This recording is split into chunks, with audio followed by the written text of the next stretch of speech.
Nope.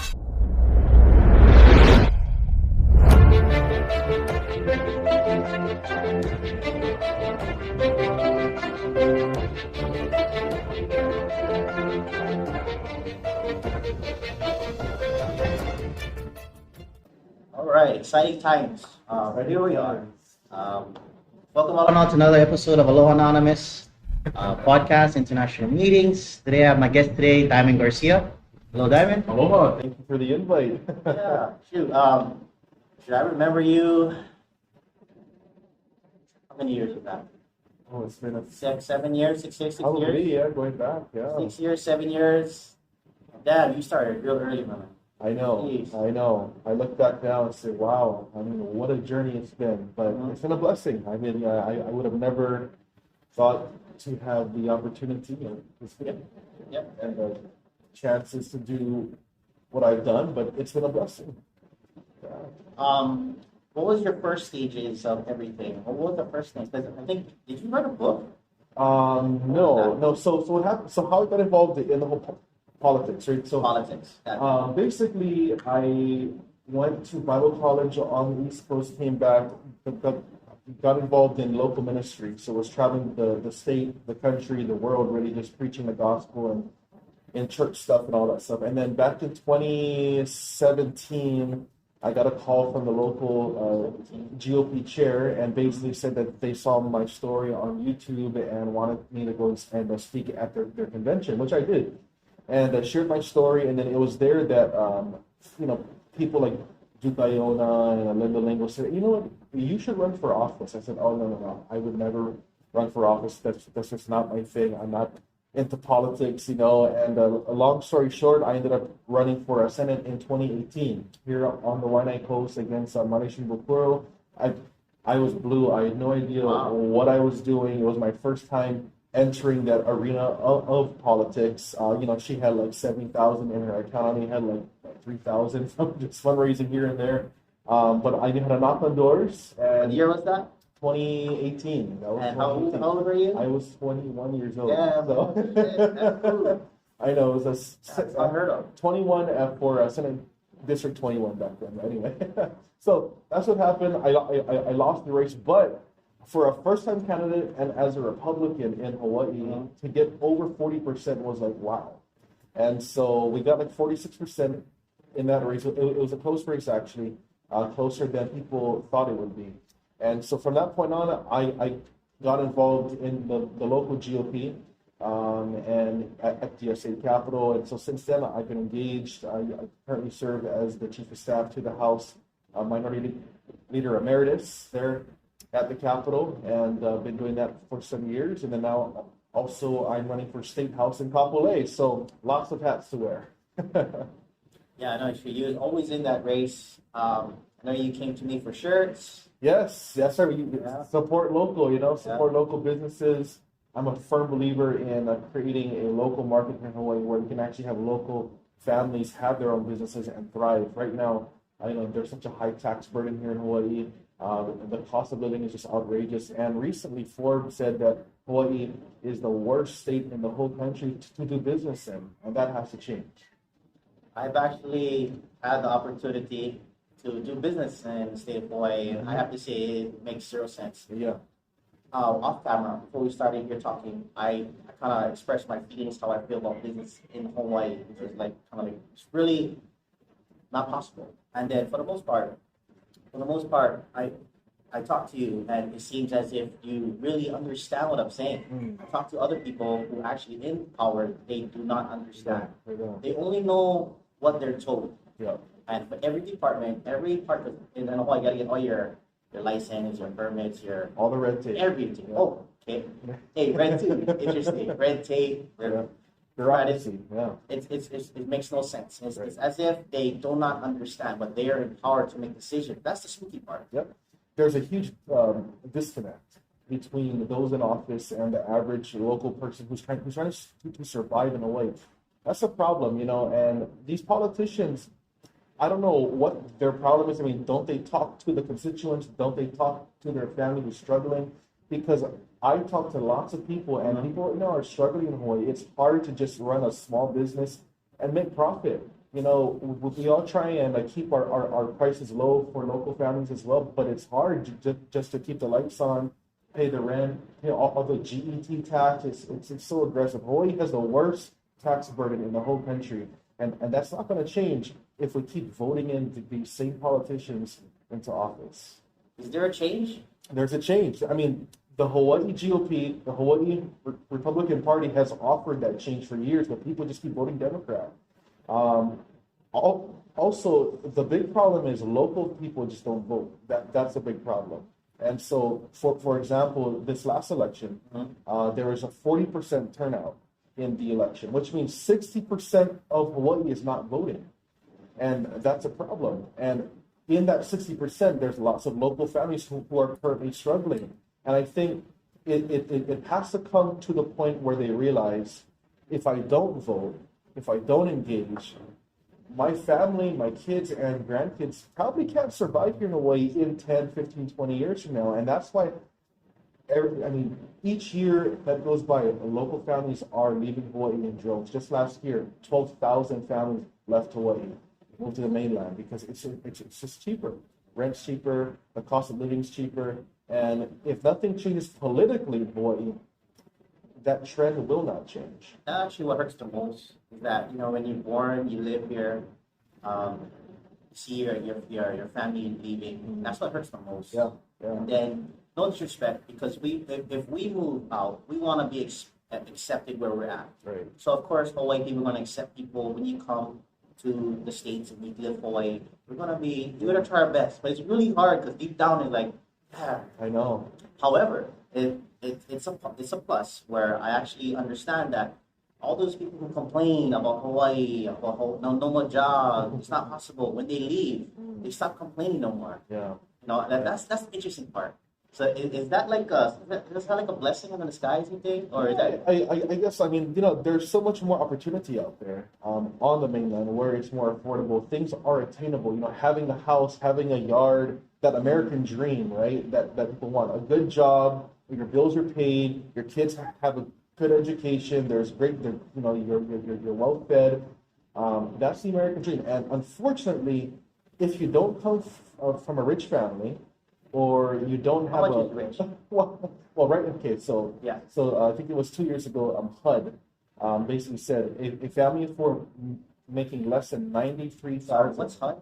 HUD is the Department of Housing and Urban Development, federal. So they basically create the formulas for what is affordable housing, what's low income, median income, all that stuff. So HUD said that here in Hawaii, looking at income, the cost of living, a family for making less than $93,000 a year is low income. Now, how many people make less than $93,000? That's most people in Hawaii, and that's low income. So when most local people are considered low income, that's a problem, and that can change overnight. All that Overnight. can change. Oh no, it could change overnight. But these Democrats refuse. Year after year, they simply increase taxes, add more regulations, make it more harder to do things. The permitting process. Why in the world does it take 7 years to get a permit to build a back shed in your house? Things like that, right? This is ridiculous. This is ridiculous. That's what you. Yeah. Man, I gotta tell you, because with my business, Aloha Sub, in Nanakuli. By the way, the best subs. Love it. Thank you. When I had to go through the permit process, in a nutshell, long story short, I signed it in April. I think three years ago. 5 years ago. Hope it's a blur, right? You could have blurred off those years. Yeah. That's like crazy. That makes no sense to me. But real quick, long story short, I got my shop in Nanakuli in 5 years ago, 5 or 6 years ago. And then by the time I signed 2 years to open up the Aloha Sub in Nanakuli, and then I did option for 5. Okay. So the interesting thing is that in the 2 years trying to open, I could never open because every department needed something, but it required something, but it cost money, not just words, and then timing to stand in line. Long story short, once again, by the time I got it, COVID came around and shut me down. Yeah. That was March 2000. I remember that. And then in that time,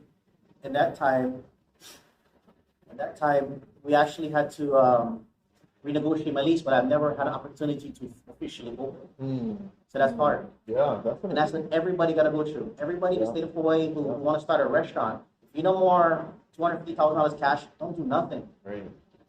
That's it. And the thing is, do people have that kind of cash laying around? No. No, because it's so hard here. I mean, literally, I just put gas yesterday. I mean, like $70. What in the world? I mean, for my small car, I mean, this is ridiculous. How much it normally? Well, under Trump, it was like $38 or 45 at the most, you know, and now, I mean, it's so people are struggling, and that's a problem. There's so much government red tape in the way. So, you know, so folks ask Diamond, why are you a Republican? I mean, here in Hawaii, it's all Democrat. Why are you, going against the grain? Here's why.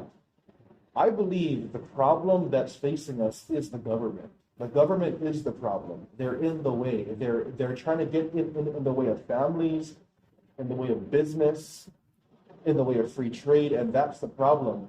My philosophy is get government out of the way and let businesses make money, let them thrive. And that's what Trump did. And that's what we saw, a big boost nationally in our economy. I mean, lots of businesses were moving back into America because they wanted to do business. And if we don't create a business-friendly environment, folks like you and other entrepreneurs, they just can't do business. And that results in them leaving Hawaii for more opportunity, and that's a problem. Actually, I guess I started very young too. I started entrepreneur when I hated that word. That word entrepreneur, long story short, was what was dummy, was loser, was no more job. I left my $90,000 a year job to make zero money in 2015. Now, today, 2022, everybody's an entrepreneur, so I really hate that word. But what I want to say is that I think, based on not only this, but big business, is that people just move to Texas. They move elsewhere. I'm convinced that maybe the state don't want to change, and they just want their high paid job. Yeah. And I really appreciate the Republican standpoints, the free thinkers, Right. to people who wish to think for themselves, Right. to really try to push. But I see it as a lose game. What do you think about that? Yeah, well, it is an uphill battle. I mean, being a Republican in Hawaii is an uphill battle. For a Republican to win a race, they must work 20 times harder than their opponent. Why? Because by default, people vote Democrat. We have to go out there and convince people that I'm not evil, I'm not racist, I do support local values, and vote for me, and that would be good for our community. I mean, and it has been done before. The Waianae Coast is a great example. The Waianae Coast has constantly voted Republican. Andrew Tupola is one. In the past, Kimberly Pine was one. Mike Gabbard here on the Waianae Coast. And so historically, people do vote Republican on the west side. And what we're seeing is more local families in Kapolei, Eva, Waianae, the North Shore, in those suburban country areas, they're moving more Republican now. And that's because they're realizing, wait a minute, we've been voting for the Democrats for the last 70 years, and Hawaii ranks worst in the nation on so many levels: education, public safety, just traffic. I mean, the worst potholes right here in Hawaii. And we pay the highest taxes. How is it that I pay so much in taxes and the roads are, How is it?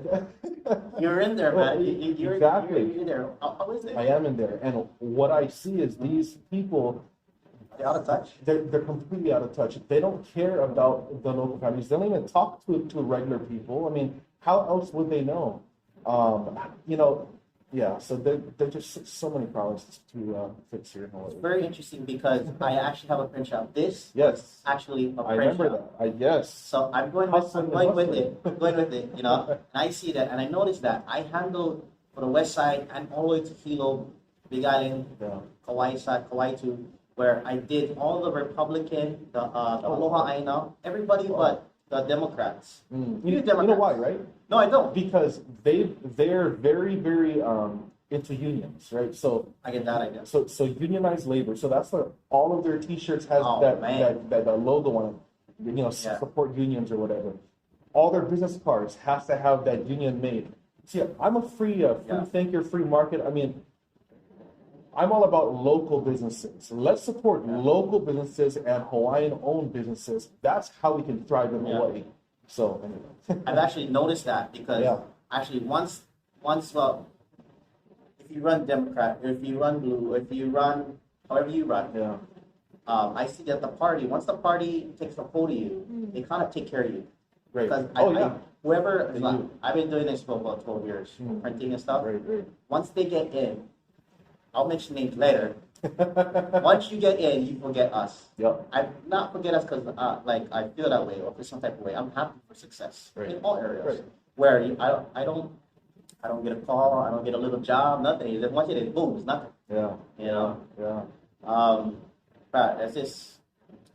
Would you call it a conspiracy? Because I'm really about a conspiracy. I hate to use that word. So you know that saying, absolute power corrupts absolutely. Yeah. So that's what we have here in Hawaii. It's one party dominance. So most folks don't realize this, that we are the only state in the whole country where there's a complete one party rule. So in most states, if it's red or blue, there's still healthy debate, right? Okay. There's still a opposition. Right now in Hawaii, there are 25 senators statewide.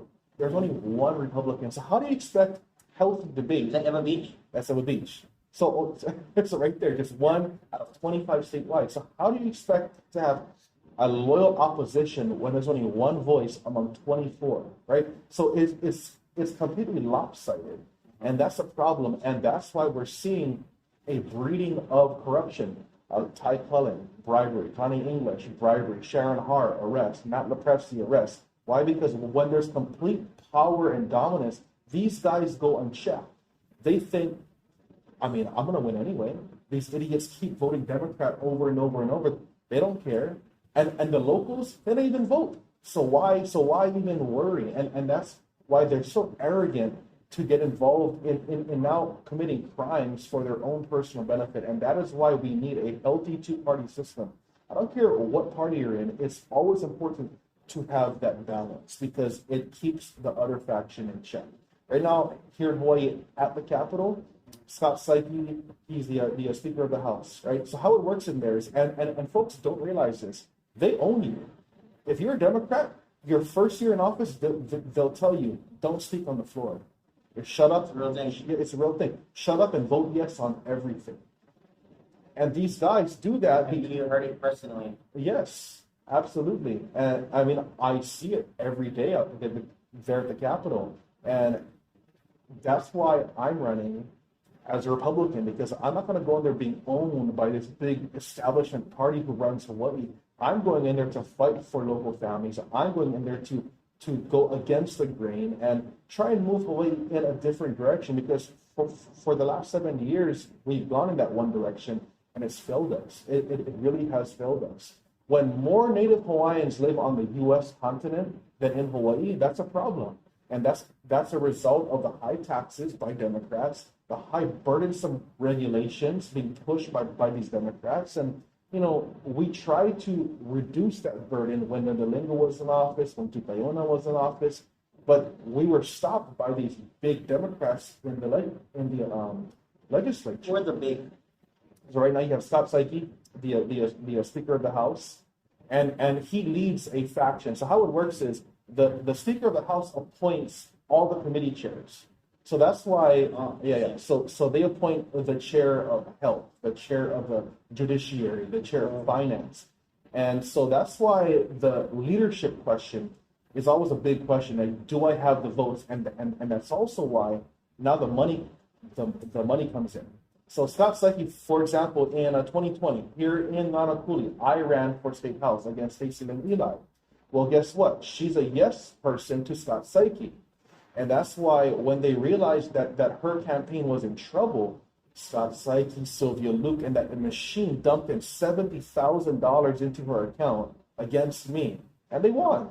But that's a machine where I mean it's all public record. Campaign spending. Where do we find out? CSC.gov, campaignspendingcommission.gov. Look at all the campaign contributions, max contributions from Sylvia Luke, from Aaron Johansson, from Scott Psyche. It's that machine, that establishment who's supporting these guys. So if anything, you're more disgusted than anybody because you're aware of these information and you see it on a day. And I call them out, which they hate. But I don't care. I mean, I'm not there for a career. I'm not there for me. I'm there to fight for local people because years have gone by and locals have been dissed. We really have. No, it's real. It's real. Yep. And at this point, we have no other option. We have to call them out, and it's a fight. It's a fight. So the word politics is actually derived from the Greek word polemos, which is actually war. So this is actually a war we're in, a political war, if you will, a war of ideals, of values, of words. And, lots of Hawaiians want to get physical and violent against this establishment. But you know what? The best way to fight is polemos, politics, is get involved in the system and change it that way. That's what I'm doing. That seems to be the more safest because if we go physical, then nobody really wins, right? No, exactly. No one wins, and our message is then tarnished. Become interesting. Jeez, so it's a lot bigger. Yeah, it's a big machine we're up against. I mean, like for example, right now. So on the Democrat side, Josh Green, Sonia Luke, they're the ticket, right? How do you feel about that guy? Is he gonna win? There's a high likelihood, but Duke can beat him. Duke can really beat Josh Green. Folks say, the whole race is done, Josh won. That's not true. You know why? Because only 40% of the local people voted. 60% are out there. If just 30% of them come in and, say, I'm going to vote for Duke Iona, a local boy, over Josh Green, who was born in Boston. Hawaiian last name. Why are we supporting two people, Josh Green and Sylvia Luke, both of which are not even born in Hawaii?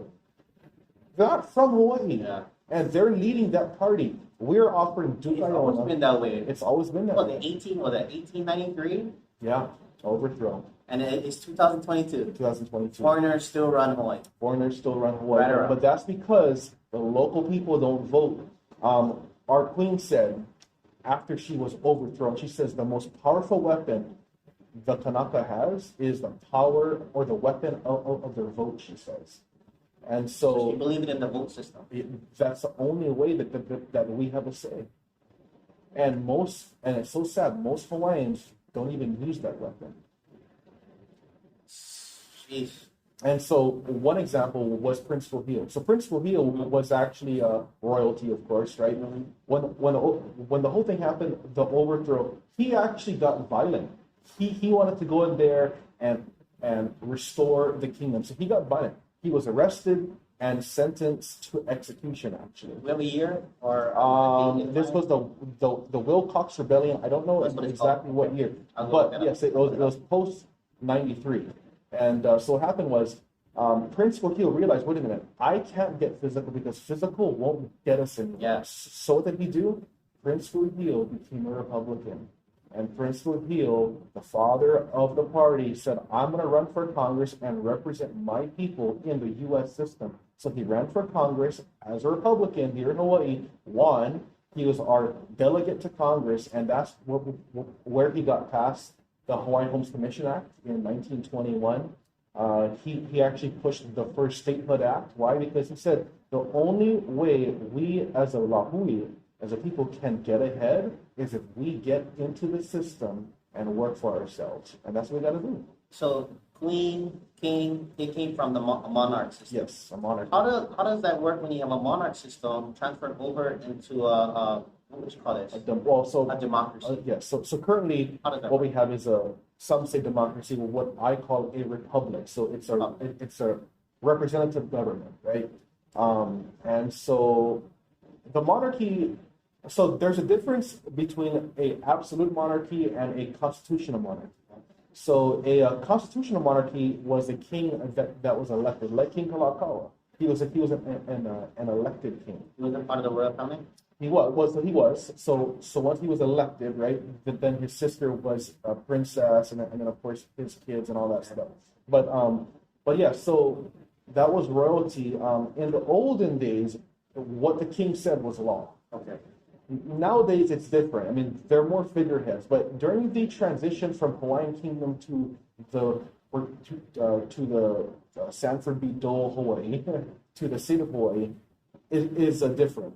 As a state, we have rights. The people have rights. The power lies with the people. And thank God that our U.S. Constitution is the foundation here, because the power lies with the people. And the Constitution, I believe, is a pure doc. I mean, it's a wonderful document, because that document is self-correcting, in that if there's ever a problem in this country, it can always be solved by knocking those leaders out. Historically, for thousands of years, we saw kings and dictators, rulers who ruled with an iron fist, and they killed people, right? Even here in Hawaii, King Kamehameha. I mean, literally, he went from island to island, killing other people, to conquer the islands, right? And that was the way that the world worked back then. And so, what was I saying? I don't know where I was going. You're going good with it. But You're talking about democracy. Oh, yes. So with the monarchy. So back then it was absolute rule. Now it's more of a figurehead, like King Charles and England, more figurehead role, right? There's no real policy that they can implement. So thank God here in Hawaii, our U.S. Constitution precedes us, because that gives us a voice. And if we feel that something is not going right, we have the right to speak out, to vote, and to run for office. And I'll also encourage all of those who are watching, if you feel that your senator or your rep is not representing you, then run for office. That's the weapon that we have as a people. See, so to clarify, Yes. it's kind of like the movie 300, because everybody's seen 300. You had the king, the queen, Right. the Spartans, Right. and the Spartans still had to go ask counsel from the senators. Right. Is that what you're saying? Yeah. So our system is kind of built off of Rome, really. So back then, Rome had a senate, right? But still, the Caesars still had rule and power and authority. Here in America, I mean, there's three separate branches that check each other, right? So the president can't just say what I want is not law. That can't happen, right? What they do is enforce the laws that Congress enacts, and Congress is made up of who we put there. So really, the power still lies with the people. The problem, though, is people have not learned how to properly exercise their rights. COVID-19 is a wonderful example. So many people were comfortable in giving up their rights like that. Yeah. And back then, folks called me radical, but I saw that as, wait a minute. The mayor, back then it was Kurt Caldwell, said, you can't have your auntie and uncle to your house for dinner because of COVID. Wait a minute. Since when does the government have the right to tell me what to do on my own property? Like, this is What my year was property. that? This is 2020. You know what month? I'm going to put it up. What month was that? Yeah. This was maybe the second or third March, month April. into the pandemic. It was trying to slow the spread. I hope to get to tier 3. I believe we all hoped we could get to tier 3 on Thanksgiving Day. But at this point, given the number of cases and the positivity rate, it's going to be really difficult, if not impossible. As you know, to get to tier 3, you need 49 or fewer cases. You need a positivity rate of 2.49 or less. That's going to be hard to do. In our culture, we take care of each other. We are concerned about each other because we see each other every day. There's one degree of separation between us and someone else. And so we behave and act differently. The whole thing was, it was 2 weeks to slow the spread. 2 years later, they're firing people for not being vaxxed. The whole thing has gone way out of proportion. Yeah. All my friends all lost their business, all lost their shops. Wow. I'm very fortunate to still have my shop, only because I serve a higher quality. Amen. It makes no sense. It makes no business sense to be even it's just right. It's just crazy. I remember this one thing where it was March 2000, and I just what the hell? I just got my permit and my plan to really open my deli sandwich. I've been here 2 years. Now I can't open it, but I can't open it because the March thing shut down. Right. The next thing you know, they said, oh, you gotta wear a mask now. This is crazy. Nuh-uh. It's not me. Yeah.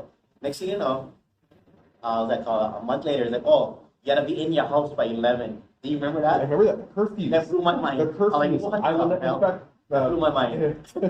so back That then, blew my mind. I lived right down the road, Hello Street. Okay, Okay. so 11 o'clock came that first curfew night. I was like, okay, so I'm gonna go walk on Farrington Highway and see like there's no one here. It's unheard of, ghost town. I'm like, wait a minute, I'm living in America. That's crazy, man. I live in America, and they're telling me I can't It happened. live in History. exactly. History. But you know what? That happened only because local people did not know how to exercise their rights or even know their I rights think that's more by design, though. by design. It's really For design. years, the schools have not been teaching kids the Bill of Rights, their inalienable rights. Should they be taught in the home, though? Absolutely, absolutely. But it's that generational curse. Yeah.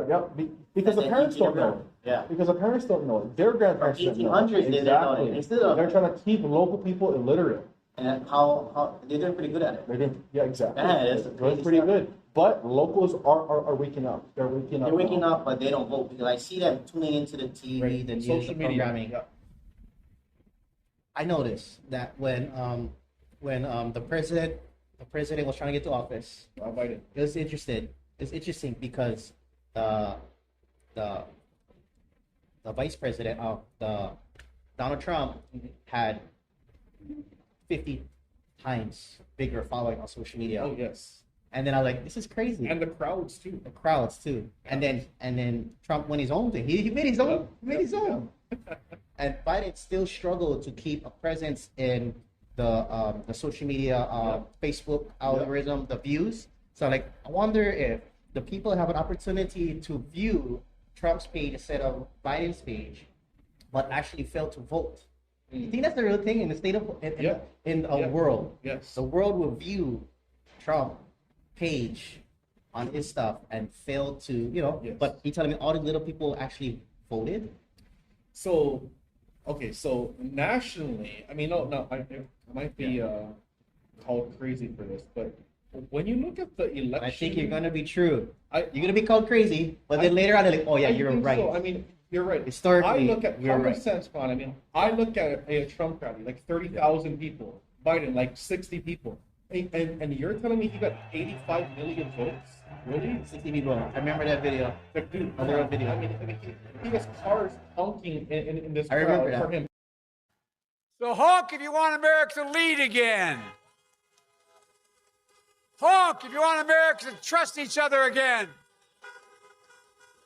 Honk if you want America to be united again. Folks,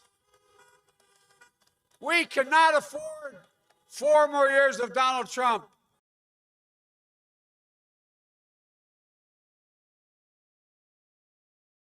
And Trump has a stadium pass, and yet Biden got 85 million views. I mean, come on. So folks might say, "Oh, Diamond, you're election denier." No. I'm just saying it's very weird that on election night you had 4 states, 4 swing states that stopped counting. They all So- stopped counting. That's always interesting. I never understood that. They stopped That counting has after they never hit the thing. happened before in this country. Why just in those 4 swing states they just stopped counting? And the excuses varied from a pipe being bursted. They closed all the windows. Like, I mean, it was very shady, and that's where Trump is upset because there's so many things that were irregular that weren't addressed, and that's a problem. So are people selected or elected? Well, here in Hawaii right now, they're selected. Now, folks might say, well, how is that? Here's why. When you have 30% of the whole state population deciding what happens in policy, in foreign policy, in finances, and the way we're moving forward, that's election, not election. Election is when you are elected by a majority of the governed. Right now, the majority isn't voting. So yeah, they're elected by a small group, but a real elected leader is someone who's elected by the majority of the governed. And until local people wake up and realize that we have the power to stop this, folks who don't realize we have the power to stop the high taxes. We can stop it and end it this year, this election, if we vote. What would it take? Just a signature?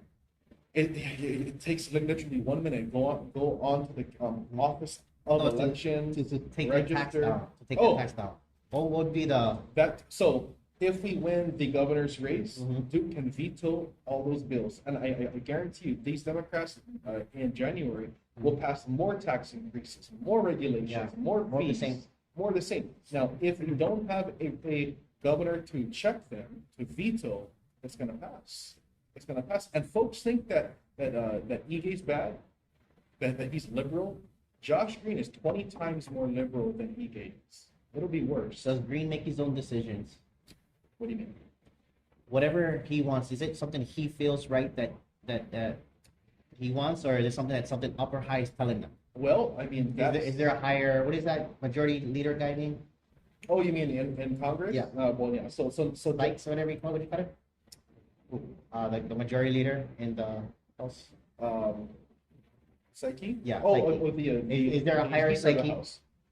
Well, so Height, locally, no. individual.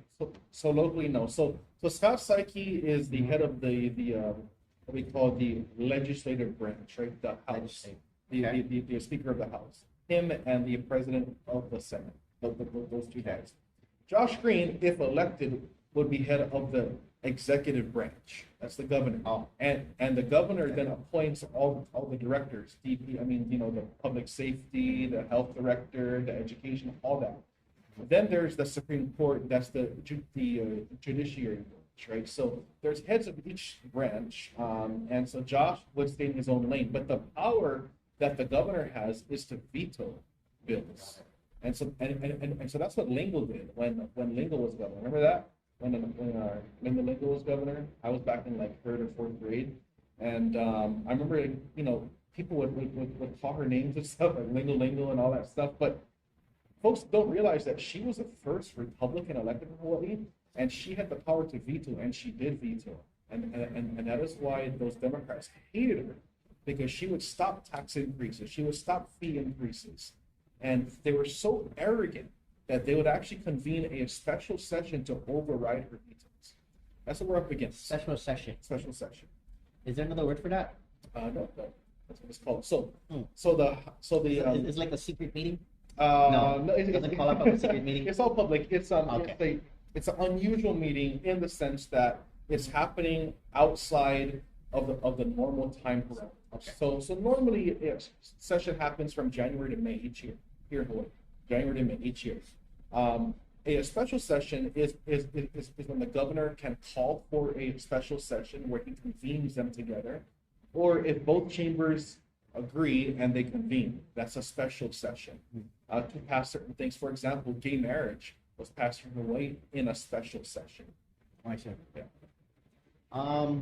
Speaking of all those things, you you still reside in Halilua side, or you So I currently live in Ho'opili, right there in Kapolei. So it's a brand new development. I moved from Halilua about 2 years ago now. Yep, 2 years ago now, and I love it out there. It's a brand new district, and so my current district is 42, and that's Kapolei, all the Hawaiian homesteads out there in Kapolei, Ho'opili, and North Aba. So that's my new district. Okay, and then one of the things, what is Kulia I Kanu? Say it on your page. Yeah. So basically, I'm a firm believer in Olenono'eaos, right? So sayings, so to strive for the highest, right? So when we're talking about education, it's important for our kids to know that you have to strive for the highest, personally, and even in all that we do, to be that highest standard. And so that's what that is. I think the words that I always want to clarify for people, I try to understand the difference between in Hawaii, are we being educated or are we being indoctrinated? Yes, that's a good point. Currently, there's a big. Or can you tell me the difference between Yeah, sure. indoctrination Yeah. and education? So education is basically arithmetic, right? So you're gonna learn your math, your English, your sciences, how to balance a checkbook, right? Those basic needs that kids supposed to learn in school. Mhm. The difference is recently these liberals are pushing indoctrination. Do we have three names of these? What do you mean? There's three names who are pushing.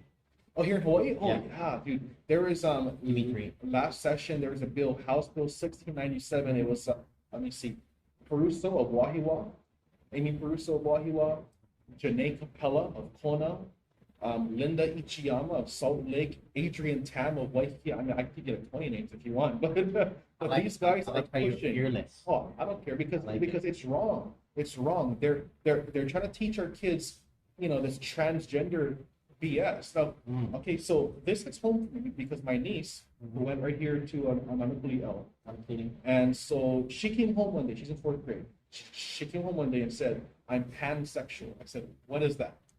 What's pansexual?" So the word pan in Greek is all, right? So pantheism, right? Pan is the word all. So pansexual is I'm open to all genders, all sexes. I guess in our day it was called bi. I mean, How many different sexes are there?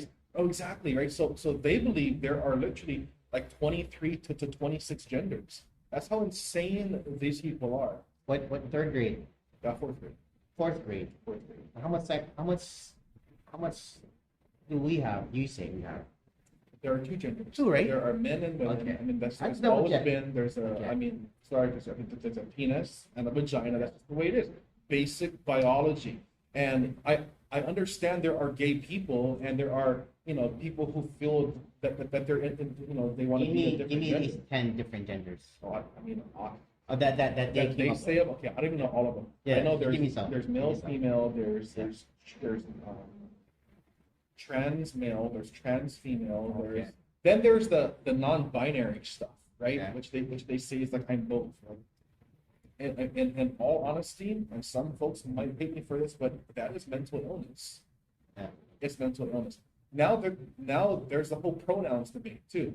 Pronouns. What are your pronouns? Like I'm Diamond Garcia. My pronouns are he him. Like, can you folks tell I'm a he him? Why do I have to say I'm a he him? Really? Yes, no, I'm serious. Even at the Capitol, dude, when they Have you sign seen their that emails, interaction? yes, when they sign their emails, mahalo, so and so, she, her, or he, him. I'm thinking, what in the world? These liberals, just to be, to respect your pronouns, it's just ridiculous. It's all this, and that is what indoctrination is. They're trying to push this on the kids in fourth grade or third grade, trying to sexualize kids to explore their sexuality. It's spooky. It's spooky, dude. Yeah. It's real spooky. But that's how they get messed up when they get grow up. Yeah, exactly. And it's this education system that's messing up our children. And if parents don't wake up and realize what's happening, they're gonna see in 10 years from now, wait a minute, what's going on there? They're too busy working. Exactly. But that's why it's so important that parents realize you have a responsibility to your children to know what they're learning. Of course. So we live in Hawaii. We have a Department of Indoctrination. Yes. So we have a Currently. DOI, not a DOE. Currently, yes. So That can change. it can change. It can change. Department of Education, That's what it should be. because is DOI was taken. So that's what you kind of touched upon, protecting your parental rights.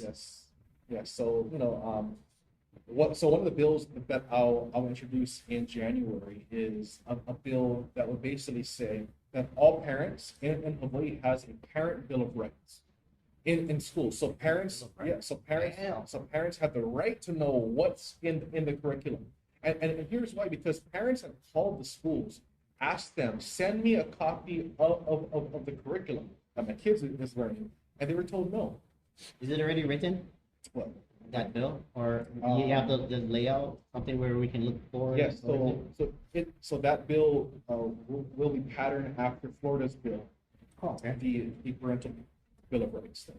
So I'll just basically make that a Hawaii version of that. So parents have rights in their kids' education. It's interesting because I was actually interviewing my very first podcast. She was speaking about how they tried to two things you touched upon. Was the first thing you talked about gay sex, and the second thing you touched upon where actually they're trying to make it illegal or some kind of 5-year thing where you talk to or scold the teacher or talk to the stuff, you go jail. Yeah, so that was House Bill 2125 this past session, where basically said, well, so they called it harassment from parents. So, so they're saying that parents are harassing teachers. But the thing It's is, a real thing. it's a real thing. But how they define harassment is disrupting, is irritating. And so if a parent calls a school and disrupts or disagrees with what the kids are learning, they can actually file charges against parents. Isn't that crazy? That's crazy.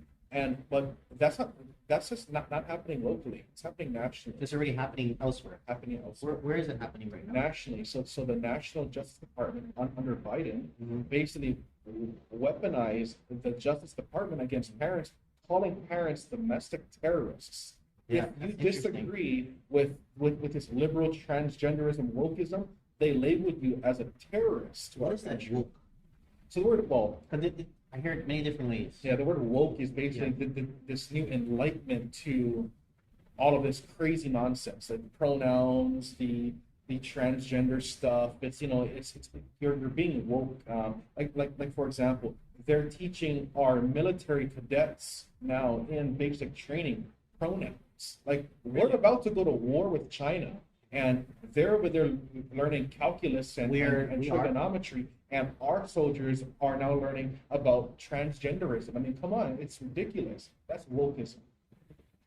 Jeez, Yeah, it's crazy. everything's happening so fast, It's happening so fast. and everybody like don't even because you're in the mix, Yeah, and everybody It's- in Hawaii stopped working, and Yeah. everybody who's not working. and that's why they're out there busy working, and that's why people need a watchdog, a fighter in there, and that's why I do see others out there currently who are running for office, who are like me, who are a watchdog, who are fighters, and I'm You have some hoping and names? praying. Yeah, like here on the Waianae Coast, Samantha DeCourt.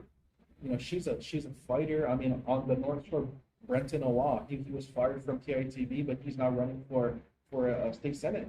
And that's what we need is fighters and local people who are sick and tired of being looked over and overrun, and to stand up and fight for our Wahui in the legislature.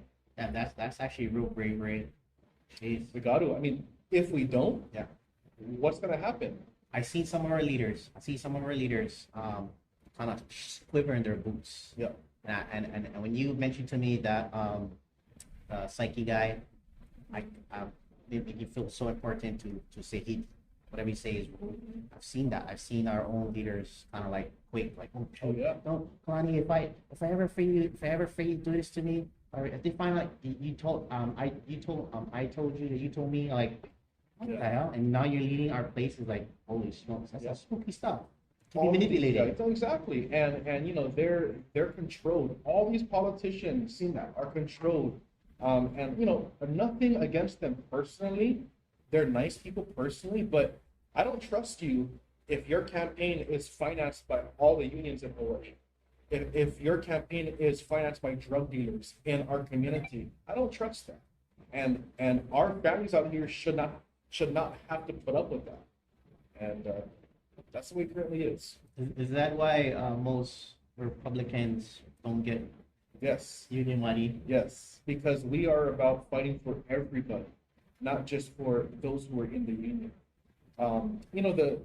The unions played a role in Hawaii during the 50s and 60s to fight for the workers on the plantations. But since then, 50 years later, we have passed statutory law, which protect labor workers. So the role of the union, today is mostly used for salary issues, for collective bargaining and all that stuff. But I believe in fighting for all people, and I have not a bias, but I do support lots of local businesses and local workers who are not unions.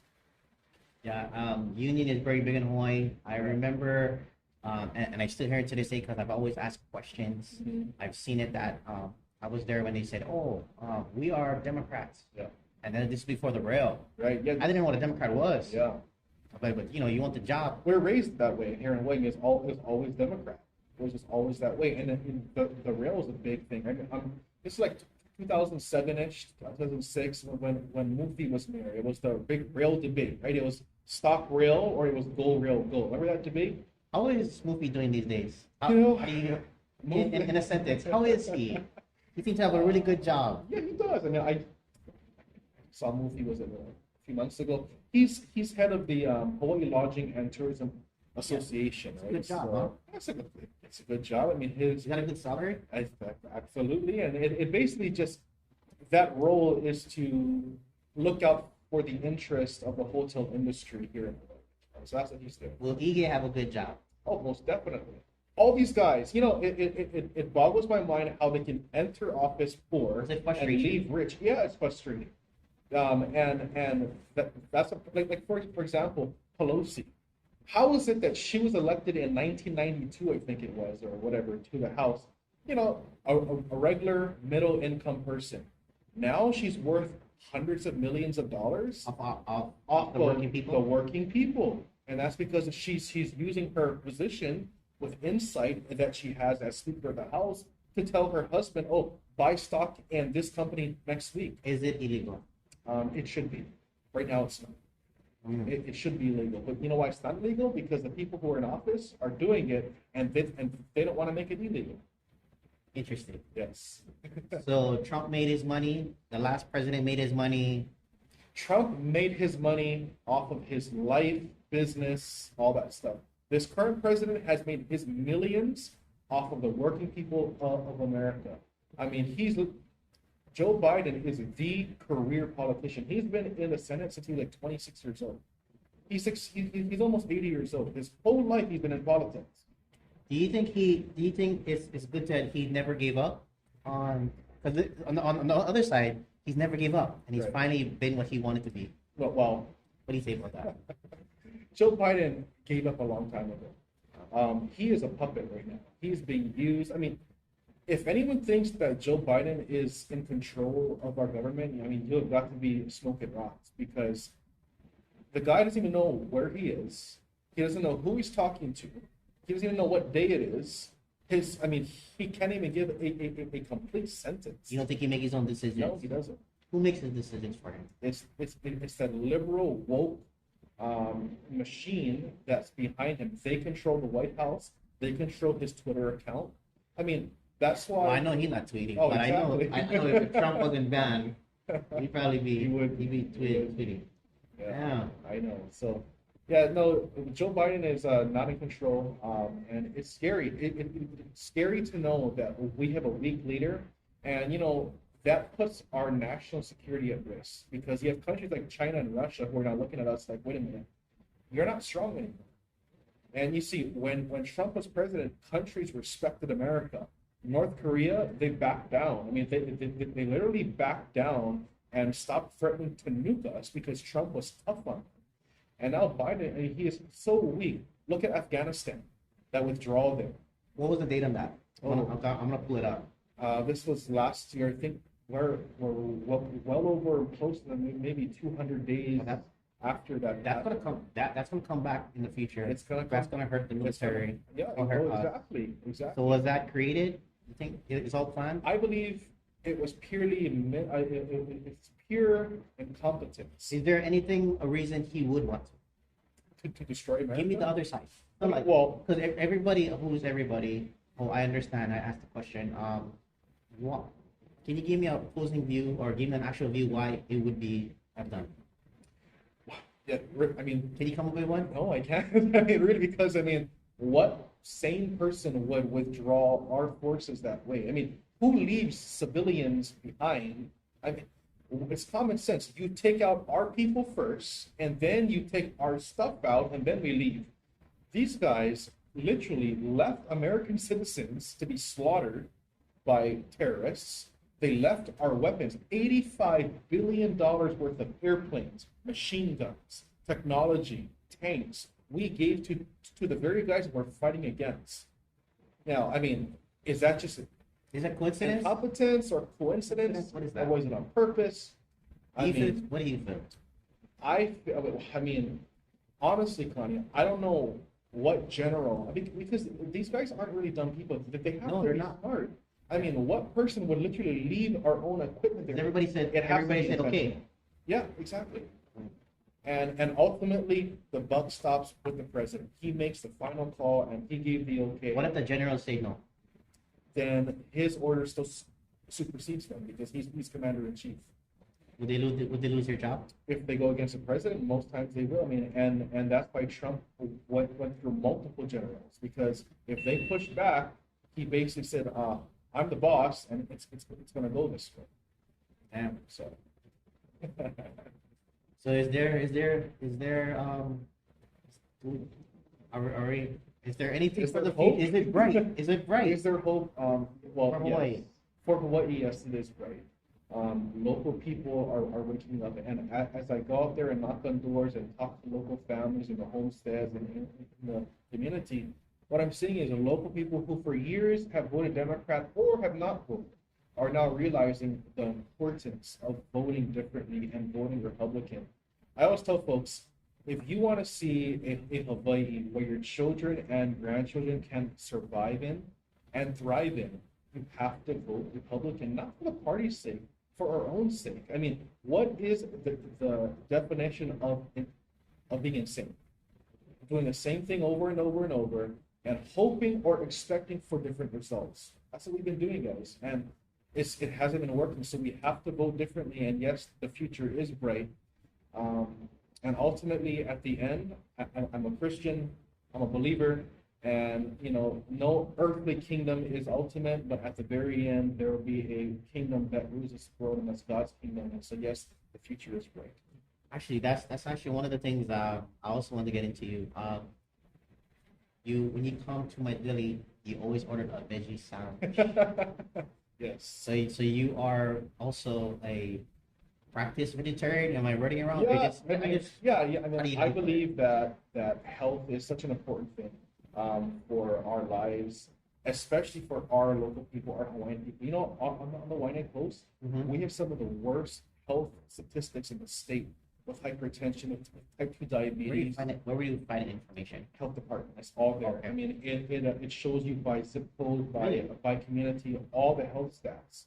And the native Hawaiian population has the worst for diabetes, for obesity, and that all comes down to our diet, and that's because we're mostly raised in low-income families on food stamps. Yeah. And remember, growing up, it was Vienna sausage, it was Spam, it was all the highly processed, packed with chemical foods.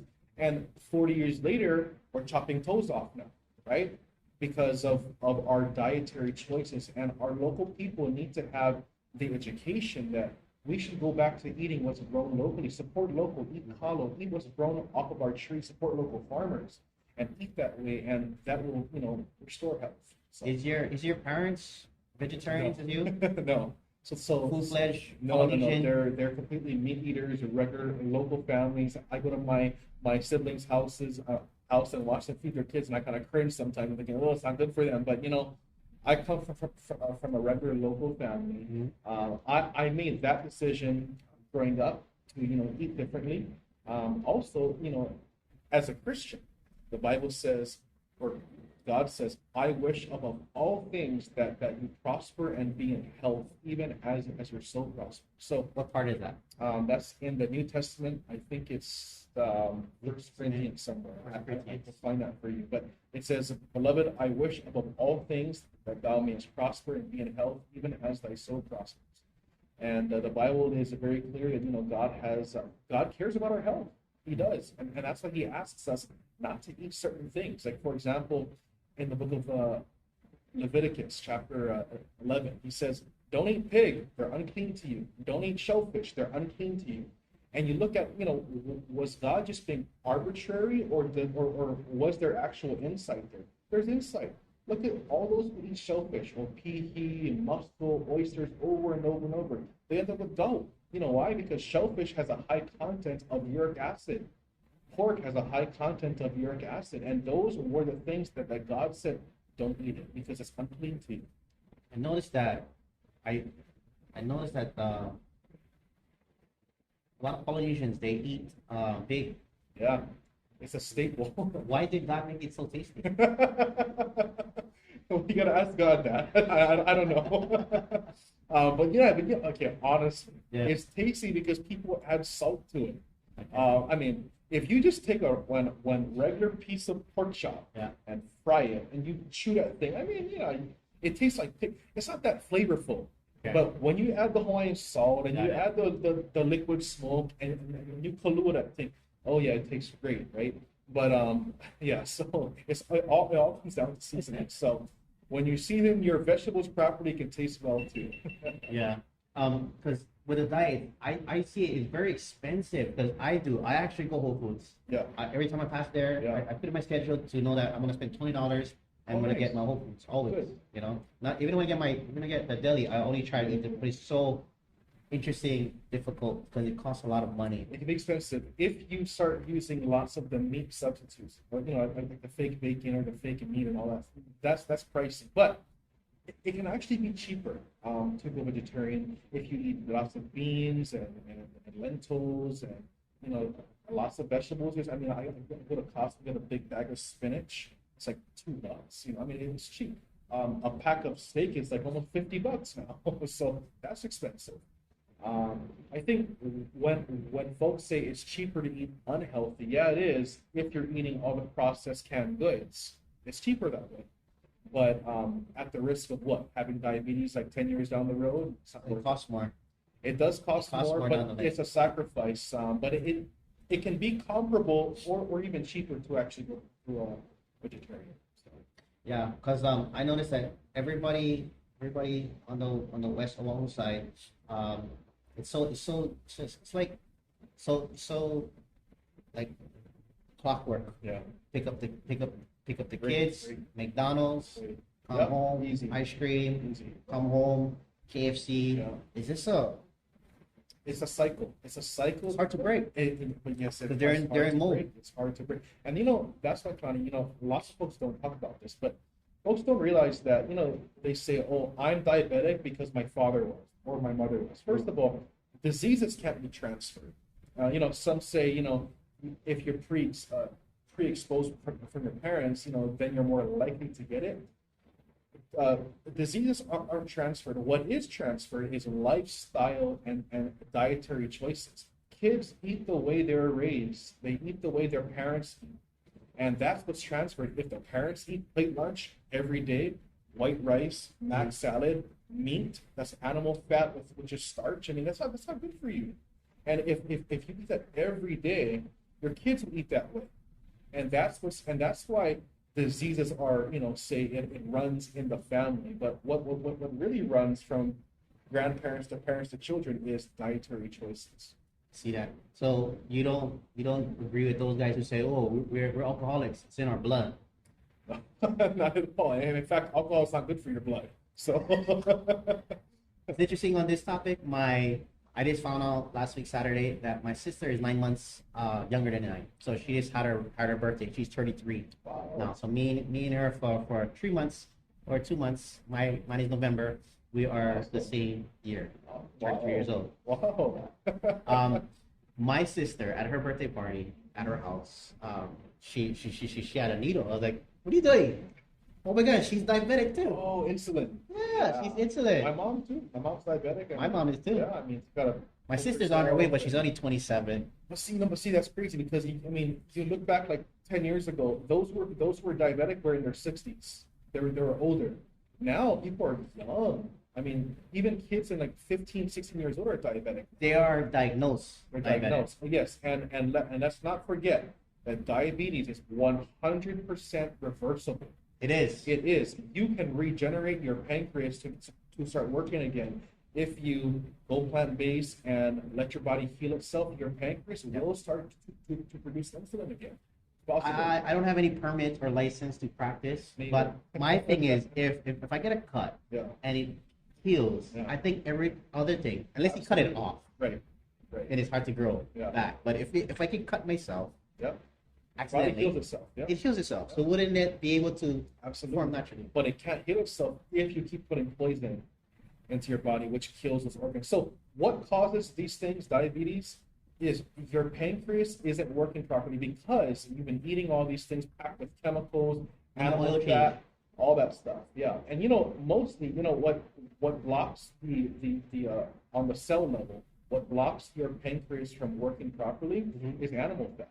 It's from pig, from cow. It's a fat from the animal. When you eat plant fats, in like nuts and stuff, that stuff helps your body. Animal fat, your body can't process, and it clogs your arteries, you get cholesterol, your pancreas stops working, so you get diabetes. All that can change by going plant-based. I mean, for example, my mom was diabetic. She was diagnosed with lupus. That's an autoimmune disease. And so I actually told her, I said, you're going to go plant-based, like 100% vegan. You're going to do it. And she did it for 3 months. Within 3 months, she had lost like 60 pounds. Okay. Yeah, and she was. How much did she weigh? How tall was she? She's shorter than me. So if I'm 5'9", and she has to be, I don't know, 5'6". 5'6". How much she weigh? She was like 200 something. 200. 220 or 20. And then her age? She's at her mid-50s. So Mid-50s. Yeah. So you're younger. How much brothers? Yeah. I have 5 siblings. I'm the youngest. Yeah. So Okay. yeah. So on that note, because that's very true to home for me and my family, is Yeah. that I actually made a conscious decision to actually try my best to stay away from most things. And then so we understand that our bodies, Yeah. to non-doctors, no license, whatever. But Just like Josh Green, we he's not licensed, by the way. Really? FYI. He's I not. had to throw that out there. Yeah, he's not No. licensed. We He's not know. licensed. Yeah. So anyway. Okay. Anyway, so it's interesting because my grandmother recently, 2 weeks ago, she's always with me. I always are with her. She goes with everywhere, and then she just recently got a mild mild stroke. So now everything works properly, but part of her brain Yeah. doesn't function. So the speech is hard, Right. but everything's perfect. The speech is different. Yeah. And the doctors give her medicine. I said, isn't that drugs? Isn't that a prescribed Right. drug where it's actually not normal? Don't you want to try fix it with food and Yeah. vitamins? Yes. And it took me 2 weeks to really talk to her. Wow.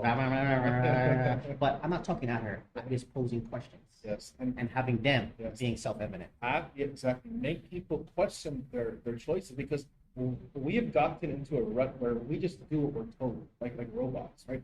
Doctor says this, do that.